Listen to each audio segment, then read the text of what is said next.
There we go. Okay. Luke chapter 10 is where we're at today, starting in verse 38. We've been talking about thankfulness this month. That part's obvious, but there's some good things to dive in on it. And we've also kind of been looking at some things that are thankfulness killers, things that just kind of suck the thankfulness out of us and struggle for that. And as we just finish this off here today, I want to talk about worry. Who here has never worried? Anybody? Anybody worried? Who here is sitting next to somebody who is an Olympic class worrier? Like that. Who here is afraid to raise your hand next to the Olympic class worrier? Susan and I have had the running joke in the marriage for years. There's been many times, or not many times, there's been a handful of times over the years. She's very worried about something, whatever it is. My recollection is it's generally something worthy of attention. But she'll be like, aren't you worried about this? And I say, you know what, babe, you're doing enough for both of us. I'll let you carry the load on that, and you just go for it there. But, you know, worry is one of those mentalities, those mindsets, those behaviors we're in, that we can get in, that I don't know if anyone's ever got to a point in their life where they've had a long stretch of no worry, and they've said to themselves, you know what? I haven't worried in a long time. I really need to start that up again. You know, worry is not something, you know, there are things that need our attention, but as far as just being a general worrier, that's never a characteristic, an attribute of somebody that you say, you know, like if you're trying to set up a friend on a blind date, well, tell me about it. They're really good at worrying. I think you're going to like them. You know, that's not a selling point on anyone that we'd have here, anyone that you would try and set somebody up for here. But yet, we all do it. We all do it to one degree or another. We all have worry in our lives, and worry is a really powerful thankfulness killer that can be in our lives. And there are all sorts of people in the Bible and all sorts of stories where there was a lot of worrying going on. And, you know, there was people who were worried if they were going to be killed by their enemies in the morning. There was people who were worried that they were eating their last meal and they were going to die. There were people that were worried that they were going to, die in a certain circumstance and situation. There's some really qualified cases where you look at those situations that, yes, you can be worried in that situation. We all agree when we read those. And yet we're going to look at a story here in Luke chapter 10 that is so, middle of the road, so mainstream when it comes to worry. So Luke chapter 10 is a story where it says, as Jesus' disciples were on their way, he came to a village where a woman named Martha opened her home to him. She had a sister called Mary who sat at the Lord's feet listening to what he said. But Martha was distracted by all the preparations that had been made. She came to him and asked, Lord, don't you care that my sister has left me to do the work by myself? Tell her to help me. Martha, Martha. But doesn't this sound like the Bradys? Marcia, Marcia, Marcia. Martha, Martha, the Lord answered, you are worried and upset about many things, but few things are needed, or indeed only one. Mary has chosen what is better, and it will not be taken away from her. So, like I said just a moment ago, there are some stories in the Bible where people were at death's door. And if they were worried, we give them a pass on that. And now we have a woman who isn't getting dinner together like she wants. And she's worried. But it all qualifies in that. It all fits in that. So, I got 4 points today. The first two are super quick as we go through here. And the first one is just this. We worry when plans fall apart. We worry when plans fall apart. It says Mary opened her home to him. Do I have that verse? I don't. We'll get to that in a second. But it just, Mary opened her home to him is what the story starts out with. She didn't just say, hey, come stay at our place if you're ever passing through town. When she did it, she had a plan. She had an idea. Man, if Jesus comes to stay, I'm going to make it so that when he's here, it's like this. He's traveling. He's already let it be known in other places in the Gospels. He doesn't own a home. He doesn't have a place that's his own. So sometimes he literally just sleeps outside. And if he's sleeping inside, it's because somebody has taken him and his disciples in. And so she's like, you know what? I want to make it so that when he stays here, it's a blessing. I want to make it so when he stays here, he's refreshed, he's encouraged. It's a great time. That when she welcomed Jesus into her home, she had a plan. She had a picture in her mind of what it would be like there. And she had a plan so big that if I'm going to pull this off, if we're going to make it, this is going to be wonderful. It's going to be such a blessing to Jesus. And somewhere in her mind, she thought, we can do this. Because she lived with her sister Mary. And she thought, we can do this. And if we can pull it off, it's going to be wonderful. But her plan included Mary. If I'm going to do this, my plan is so big, my ambitions are so much for having Jesus be a guest in my home, that if I want it to be what I really want it to be for him, I need Mary to help. That was part of her plan. Yeah, and we tend to lose things. We worry when plans fall apart, because as we know in the story, that wasn't Mary's plan. That wasn't her idea. Here's the other thing. Focusing on our plans is actually a distraction. Focusing on our plans is a distraction. See, it says here, it says, but Martha was distracted by all the preparations that had to be made. So she has all these ideas, all these plans here. Can you imagine years later if Martha, if things had went how she wanted them to go? If the evening had been wonderful, the food amazing, and all the other things of comfort and refreshment that she wanted to offer to Jesus' disciples, if it all went how she wanted to go, can you imagine years later if she's telling people, oh yeah, Jesus used to stay at my house. I remember this one night, he stayed there, just a wonderful night. And then people would ask her questions about what it was like when Jesus stayed at her house. What did he say? What's his personality like? And what did he teach? And were there people healed? We heard some other places of Jesus just anywhere people heard and they'd come and be healed. Were people healed at your house there? And Martha would say, if things had gone the way she wanted to go, she was, I don't know. I was in the kitchen the whole time. He was out in the living room. I don't know how it went. I don't know what it was like there, but I gave him a great night. Her response would have been like that. And, I gave him a fantastic supper, but I have no idea. I heard somebody told me my neighbor with the hip issue, that they came over and they got healed that night, but I didn't see it happen. Somebody told me that somebody got, delivered from a demon there, but I heard a little bit of yelling when I was in the kitchen. But you have Jesus in your house and you have no memories of your time with him.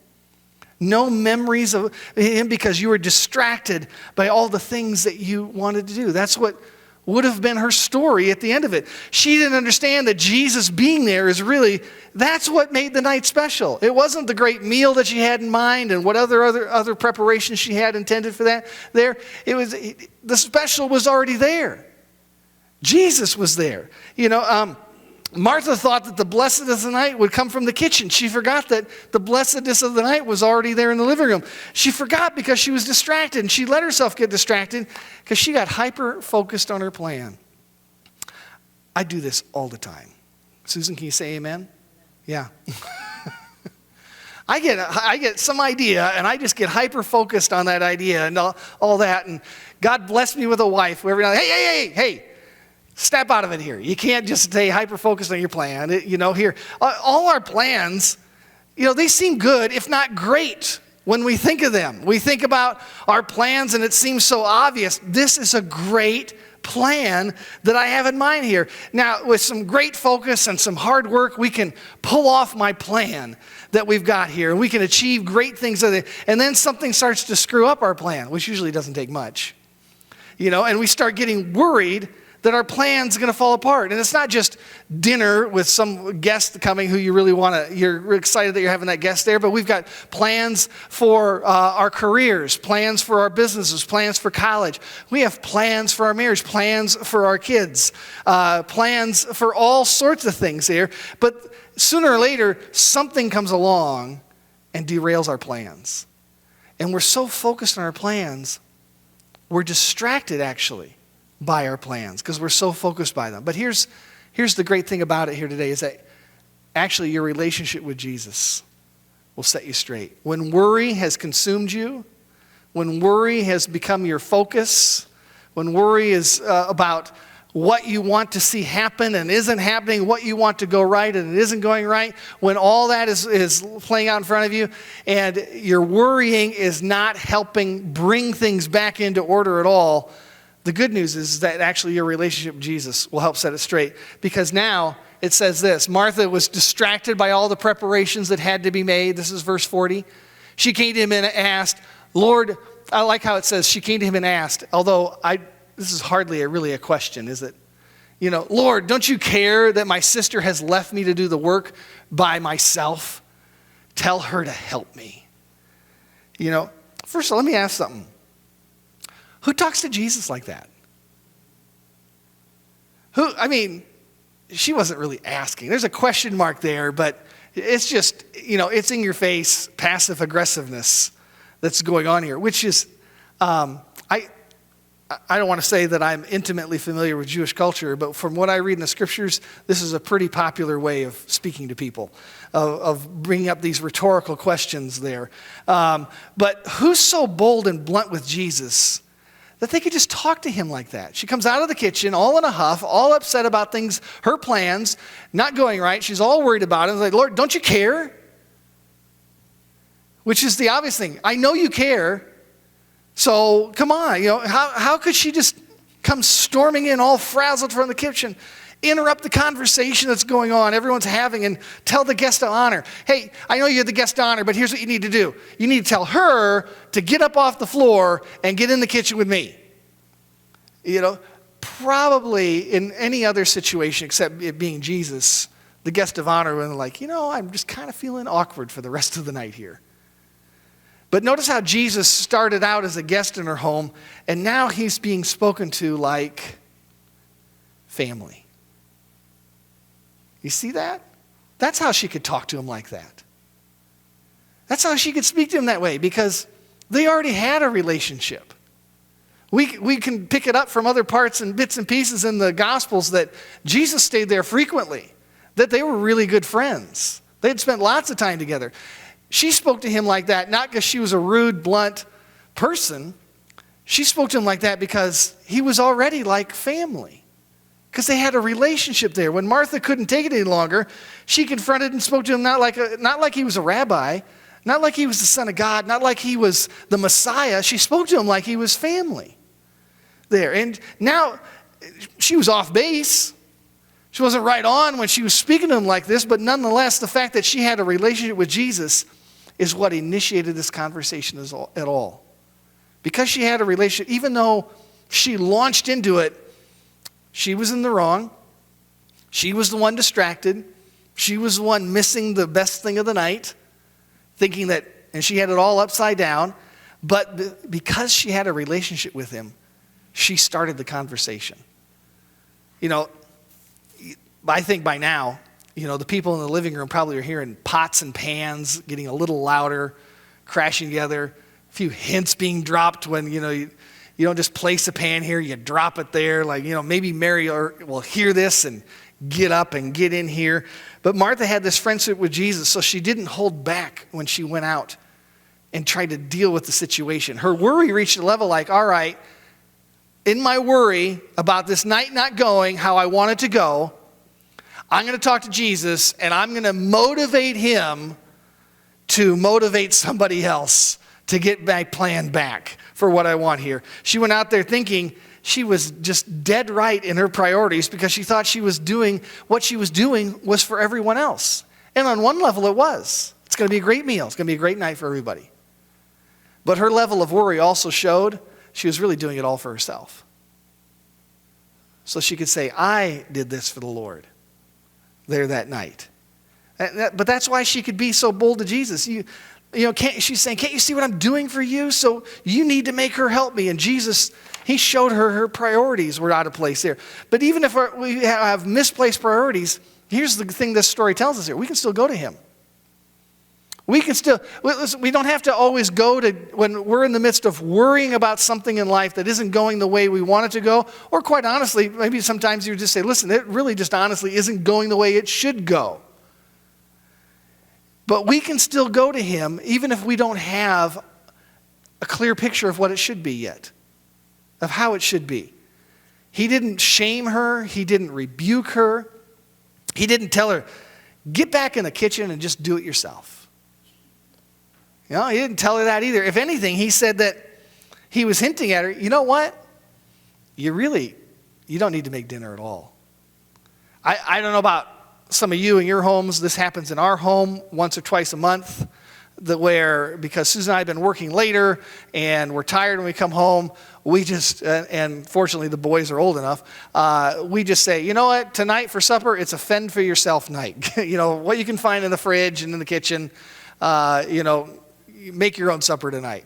Like that. I think this is one of those times where Jesus is saying, listen, I'm giving you permission here. We can just have this be a fend for ourselves night. We can, Jesus is thinking, I know how to make a peanut butter and jelly sandwich. I know there's cold cuts in the fridge. We can figure this out, but we can go along with that, and it's just going to be fine. But what if Martha had never gone out to complain?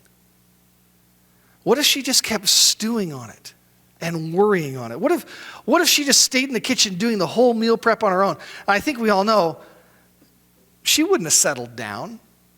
Can you imagine that meal then if she'd done it all her own? She just would have gotten madder and madder. Can you imagine the tension coming off of her when that meal was served? You could probably just feel it. Imagine, her coming and putting some food on your plate. Just, would you like some mashed potatoes? Yeah, I would. There you go. Would you like some more? Just feel like, there is nothing more unappetizing than an angry cook. Right? But her relationship with Jesus, that was the saving grace in this. And that's the same for us. We may be off on things. The thing is, when you're worrying, you feel so right in your worry. You feel so certain about what you're worried about and what you're focused on. And she wasn't. And we can look back on our lives and look at some situations we were all consumed and worried about. And we look at it, and even if we weren't right, the saving grace in it is that we have a relationship with Jesus. And even though she worried about these things that didn't ever need to be worried about, she had enough confidence in her relationship with Jesus, she could go to him in all this. You see, going to Jesus mad is always better than not going to him at all. Let me just say that again. Going to Jesus mad is better than not going to him at all. Going to others mad, that can be a bad idea. Because of how they'll react and how they'll respond. But Jesus, he knows how to respond to us in our anger. Because when I go to somebody else in anger, subconsciously, sometimes consciously, but subconsciously, I'm kind of counting on, you know what? I want my anger to get them going too. But the thing is our emotions are never going to manipulate Jesus. So even if we go to him mad, he's still going to respond properly. He's still going to help us in the situation that we need. Going to Jesus worried about your plans and intentions, that they're all getting messed up, is so much better than not going to him at all. And you have a relationship with Jesus, so you can go to him when you're worried. Here's one more thing on all this, is that Jesus always brings proper perspective. You look in verse 41 where it says, Martha, Martha, the Lord answered, you were worried and upset about many things. And he, I think in a way, he gives this really brilliant definition of worry here. And by the way, this word worry in the Greek is a word that kind of means something that you have just put all your thinking into. So that's all you're thinking about. In other words, whatever it is that you're thinking about, whatever it is you're worried about, it's filled your mind when you're worried about it here. But he says, you are worried and upset about many things. We could really kind of just sum up her many things into one thing. You want to be a great hostess for Jesus. You want his stay here to be special. But this is what happens when we worry. When we start worrying about one thing, we get so hyper-focused on what it is we're worrying about, we start dividing it up and parsing it out into all sorts of little things here. When we worry, we think we have to, we think we have a great perspective on things, but we don't. Jesus, he's the one who gives the proper perspective thing. See, that's the thing about worry. Worry multiplies itself in our thoughts. And like I said, honestly, Martha was just worried about one thing, being a great hostess that night. But in her mind, all that worry grew, and it just divided up into all those things. And that's what makes worry so overwhelming, is that really one thing becomes a many things. in our minds there. And to give you an example, I know I've told this story before, but it's one of my favorite stories. It's a joke from that comedian, Ray Romano. But it illustrates this so well on how, in particular, adults are much better at worrying than children. And children worry about things, but it's so small and so short-lived. We get really good at it as adults. And he tells the story of being on a road trip once, looking in his rearview mirror, and he could see his daughter, grade school age, maybe 5 years old, sitting in the back seat, and she's daydreaming, looking out the window, and he notices it's gone for several minutes. And so finally he just says, "Honey, what you thinking about?" And she says, "Candy." She'd been daydreaming for 10 or 15 minutes about candy. And then he goes into the joke part of it. He goes, "Try and do that as an adult." He goes, there she is, just peacefully, happily daydreaming about candy for 10 or 15 minutes. As an adult, you can't do that. You can't make it 30 seconds daydreaming about candy. You start thinking about candy, you start thinking about, oh, I should eat better. Oh, that's it. I'm starting to diet. I'm going to start exercising. I need to exercise. Oh, I'm so out of shape now. I keep eating candy. Oh, I'm going to get a cavity. Then I got to pay for the dentist. I can't afford the dentist. I can't afford the dentist because I got a terrible career. I'm going nowhere with my life. I have no career. I can't afford anything, And it just, see how it just keeps going and going and going here, And we do that. It started with candy. And it just turned into many things like that. And we laugh at that because we all know, particularly as adults, we could take that track pretty easily on something. There's something in our lives that we could just, explode it up into that, all like that there. But that's the deception of worry. It has the ability to get very big in our minds very quickly. And then it turns out, and then it fills our minds so that it's all that we can think about. But let me just say this here. You know what else gets really big in our minds? Thankfulness. When you're thankful, it actually also gets really big in your mind. And the beauty of that is that when you're thankful, and that's what's filling your mind, is that it gets so big in your mind that there isn't room for worry. When we're thankful, we're not like, well, man, I'm just so thankful, but I want to make sure I leave enough room in my thoughts for being worried too. We don't do that. When we're thankful, it fills everything in our thoughts. And the other thing is when you start getting really thankful, it's so big it doesn't even fit in your mind. It starts to go out to your fingers and your toes. I mean, you feel it in all parts of you when you're thankful. That's the beauty of thankfulness, and especially being thankful to God for all the things He's done for us, because it fills our minds also. And in so doing, it can shove worry out so there isn't room for worry. So if we start feeling worry grow in our minds, we should just start being thankful, because thankfulness is the antidote for worry that we would have in all of that here. You feel it all the way, like I said, to your fingers and toes. And now Jesus even goes on to define what worry does. He goes, one thing becomes many things in our minds, and it consumes our thinking. And he addresses what worry cries for. Worry cries for need. I need. When we're worried, we're always thinking about, if only I had, then I wouldn't be so worried. Worry's always crying out for some need, I need a conversation with them and I can set them straight. Or sometimes I need the right words so I can set them straight on that. Or, on and on we go. But when we're worried, it's usually because we need something. And then Jesus tells Martha the solution. Martha had been running list in her mind of what she needed. When Jesus said, "You're worried and upset about many things," it could just been this, just the to-do list in her mind. I need someone to peel the potatoes. I need someone to set the table. I need someone to wash the dishes. I need someone to run to the store. I need someone to get these kids out of the kitchen so I can get things done here. I need help. All this list that was growing in her mind there.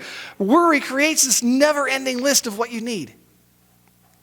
And Jesus tells Martha, there's only one thing that's needed, except that he doesn't say what it is. You look in verse 42. It says, "But few things are needed, or indeed only one.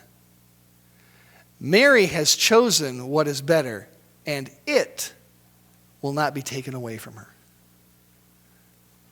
It says there's only one thing needed. He even calls it it, but he never says what it is there. But Mary seems to have found it, because Jesus says it will not be taken away from her there. Jesus doesn't tell Martha because she and us, we got to come to the conclusion our own on what that it is. Because when you come to the conclusion on your own, then you have ownership of what it is. If someone just tells you what it is, like, well, that's your answer. That's not my answer. We do that when people tell us the answer here. Jesus wanted her to figure it out on her own. But when we own it, we see it, we feel its truth. To say it again, we own it there. And think about it for a moment. Do you think that when Martha had come out to complain to Jesus that she had not been trying several times to get Jesus' attention or to get Mary's attention? Maybe times, stirring something and leaning out the kitchen and just looking at her, glaring. Maybe other times like doing that to her. Or as women do so much more than men, mouthing some sentence to her, get in here and help me now. And you think, that some of the, just giving her the skunk eye from every now and then, just looking at her, and of course I'm sure she did many of those things. Like I mentioned earlier, rattling the pots and pans a bit louder there. Complaining to Jesus was Martha's going to the next level with her worry. So think about it here. Why did Mary ignore her? I'm sure Mary had been given hints. I'm sure, been even just Martha coming to the living room door, and whatever it might. I'm sure she'd been given hints. So this isn't a case of Mary just not helping. Mary deliberately ignored. It's like, nah, I'm not gonna stay right here, and I think we understand enough of culture back then. It was extremely elementary. You got two women, this is their home. You have guests in the home, and there's a meal to be prepared. Extremely elementary. The women of the house are going to prepare the meal there. And all that, Mary ignored all the hints and pleas because she owned the truth that she was already doing the most important thing that needed to be done.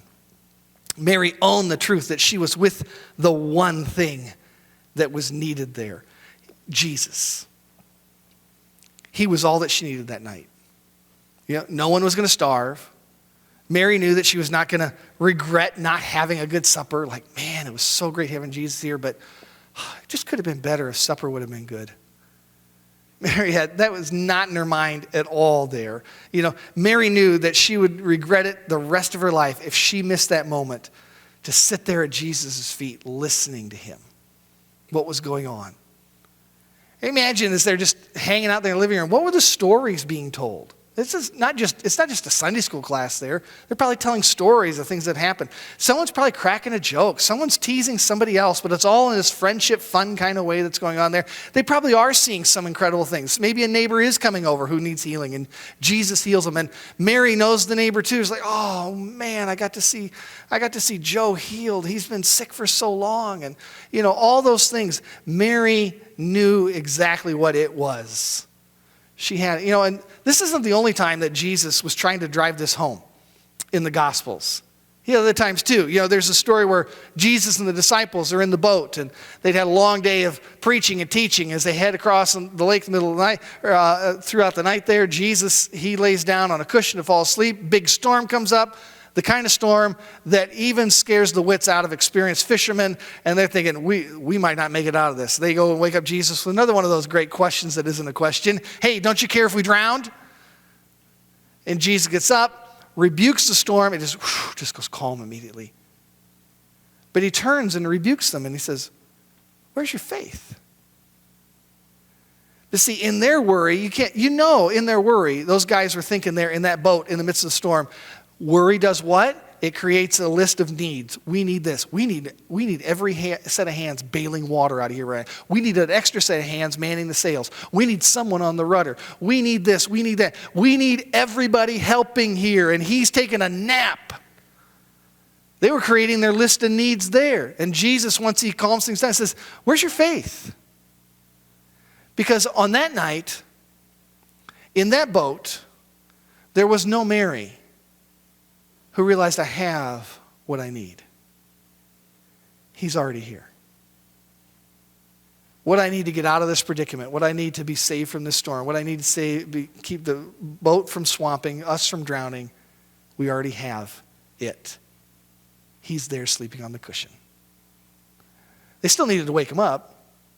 They still needed to call on him to do something about it. But if they realized that they had all they needed, waking him up and putting in their request would have been in a totally different tone.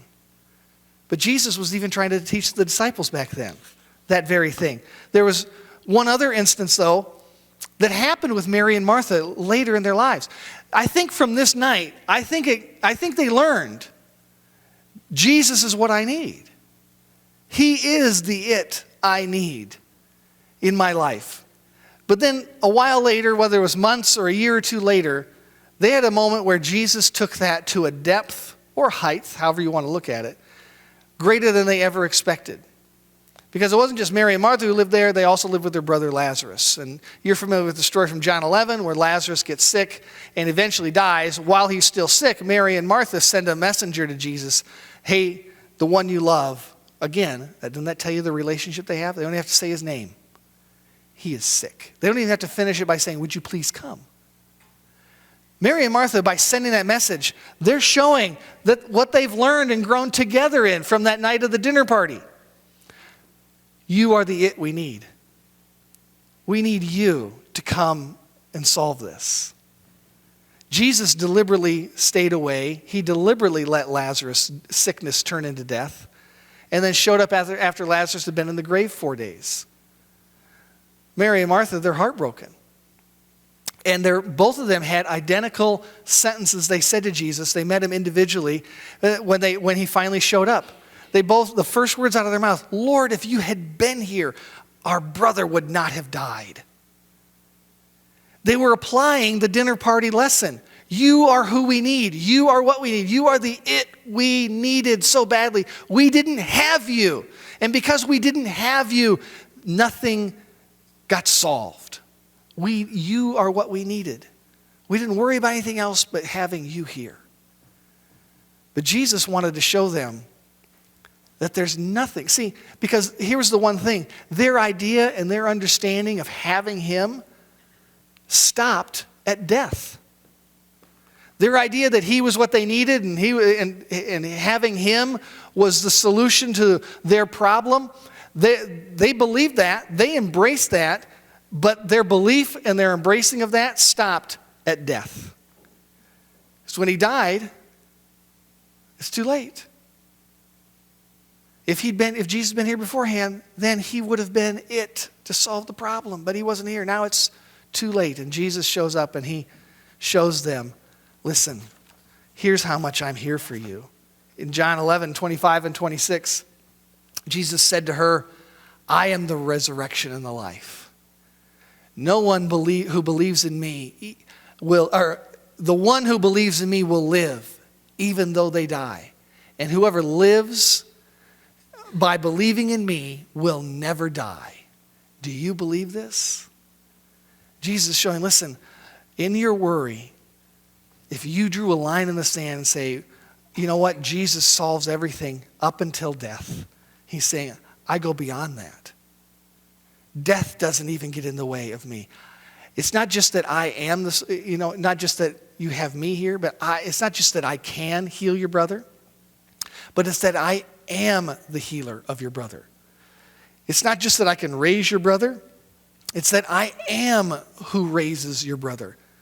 Without me, there's no resurrection.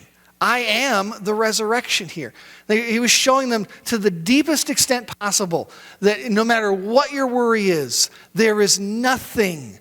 There is nothing. Isn't death the greatest obstacle we have in life? Death is the greatest hindrance we have of anything. Not our income, not our education, not our friends, not our standing in society or our influence or lack of influence, not our talents or abilities. Those don't even compare. Death to every one of us is our greatest obstacle. And Jesus is saying, if you have me, there is nothing that's an obstacle. Because I am the resurrection and life. And if we embrace that, if we embrace that how Jesus wanted it to be embraced by Mary and Martha that day, that he did then raise Lazarus from the dead, how will that change our worry on everything? How will that change our worry on what goes on at work? Our worry, it changes, what goes on with our kids, what goes on in our marriages, whatever it might be, what goes on with our career goals.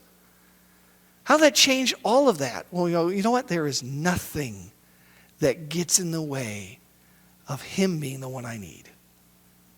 Nothing at all, because he is the resurrection and the life. Let's bow our heads. Heavenly Father,